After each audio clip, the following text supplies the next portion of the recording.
énervant. Elle fait des gestes un peu bizarres. Je Faut demande mettre de des mettre le casques. casque. Ah oui, je vous demande de mettre le casque. Il y a de la musique. Il y a de la musique. Annabelle Nakache, notre chanteuse humoriste, costume designer. Oui, elle bien fait sûr, tout ici. la totale polyvalence. Annabelle. Bonjour, aujourd'hui nous recevons Madame la Ministre Sarah El Haïry.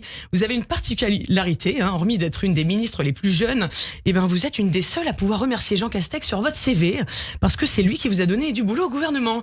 C'est pas moi qui pourrais dire ça, effectivement, non, parce que moi quand il dirigeait pendant le Covid, je regardais comme tout le monde la télé le jeudi pour regarder son point presse, et il me répétait toutes les semaines, les théâtres, les cinémas, les services non essentiels sont fermés. Vous restez chez vous, vous mettez votre tête dans vos mains et vous pleurez toutes les larmes de votre corps. Oh, il nous manque. Non, c'est vrai, il nous manque. Il était plus drôle à imiter qu'Elisabeth Borne. Franchement, en termes de potentiel comique, on était sur du haut niveau. Castex et Dupontel sauce Fernandel, les lunettes en plus, les cheveux en moins, quoi. Elisabeth Borne, c'est Elisabeth sauce Borne, quoi. Bon, à la limite, si on la présentait comme ça, Madame la Première Ministre, Elisabeth... Ça mettrait un peu d'ambiance au Conseil des ministres, hein. C'est vrai. Vous êtes donc la secrétaire d'État chargée de la biodiversité. Mais dis-moi, Jamie, c'est quoi la biodiversité ? Excellente question, Fred. La biodiversité, c'est l'ensemble des êtres vivants et des écosystèmes dans lesquels ils vivent. Et ce sont les relations que toutes ces espèces ont entre elles et avec leur milieu. Autrement dit, comme l'Assemblée nationale, c'est un joyeux bordel. Excuse-moi, Jamie, j'ai pas tout compris. Je te prends un exemple. Toi, Fred, tu vis dans un milieu naturel avec ta famille, tes enfants, ton chien, et tu es content. Mais dans cet environnement, tu ne dois pas oublier aussi que cohabite ta belle-mère. Il faut donc apprendre à cohabiter avec elle pour pouvoir survivre dans cet écosystème aux conditions extrêmes. Voilà. Vous veillez, je suis bruiteuse aussi. Vous veillez donc à la sauvegarde et à la bonne entente des espèces, une sorte de médiatrice de la nature. Alors moi j'ai pas mal voyagé parce que je suis pas mal en tournée et j'ai constaté ces dernières années la prolifération d'une espèce qu'on côtoie de plus en plus dans tous les territoires, en campagne, ville, dans les transports, les institutions. C'est les blaireaux. Ah ouais, non mais alors les blaireaux, il y en a partout. Franchement, ça veut pas partir. Des fois il y en a à ton travail, il y en a même à la sécu, il y en a même à la mairie qui s'occupe de ton dossier. Il y en a même dans ton immeuble. Et même des fois, il y en a chez toi, sur ton canapé. Ça va loin quand même. Alors bon, si vous pouvez faire quelque chose contre ça, ça nous arrangerait. Il faudrait réguler le flux parce que trop de blaireaux tue le cerveau, franchement. Voilà. Vous savez, moi je suis vigilante.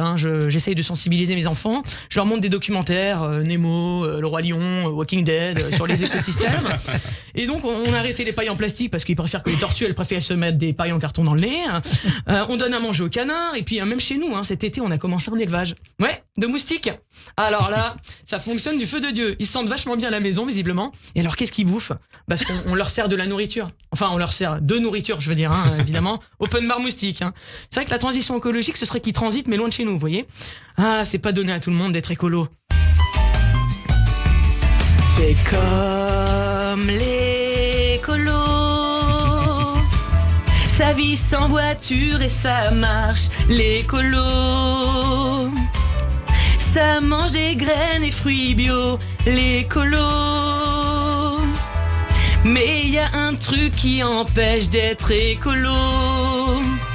Faut gagner gros. Ouais, ça coûte cher, Alors, il paraît qu'il y a une augmentation des espèces exotiques envahissantes, comme les moustiques tigres, le frelon asiatique, et là, on nous parle des fourmis à feu qui débarquent en Europe. En Sicile, elles arrivent, oui. Exactement. Et en France, de façon plus locale, on a aussi la prolifération de l'espèce de plus en plus invasive des armes à feu. Oui. Ouais, et si on pouvait trouver un moyen de s'en débarrasser au plus vite, ça serait bien, pour éviter qu'il y ait d'autres victimes de balles perdues. Je pense à Fayette, 10 ans, à Nîmes, à Sokaina, 24 ans à Marseille, un petit hommage à eux, bien évidemment.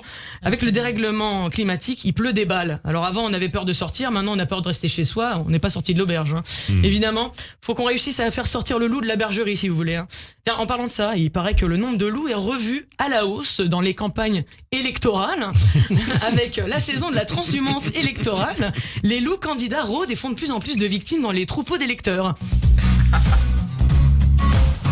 Pourvu qu'ils votent, je n'ai qu'une seule envie, celle de les flatter.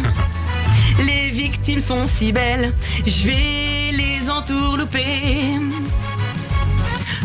Cœur de loup, séduis-les, choisis bien tes sujets. Inflation, écologie, immigration. Bon, en espérant qu'il n'y ait pas un vote de mouton aux prochaines élections, bien sûr. Alors pour finir, j'ai une petite blague. Ces deux prisonniers de Fleury-Mérogis, les gardiens, ils leur disent les gars, ça vous dit une sortie à Fontainebleau? Et eux, ils répondent avec plaisir. C'est la chute. Ils sont sortis, ils sont jamais revenus. Voilà. Sur ce, rendez-vous sur les réseaux sur Annabelle Show. Et en attendant que le monde aille mieux, on peut toujours rêver. Alors je vous souhaite une bonne journée. Annabelle Nakache, et c'est le barbier du matin.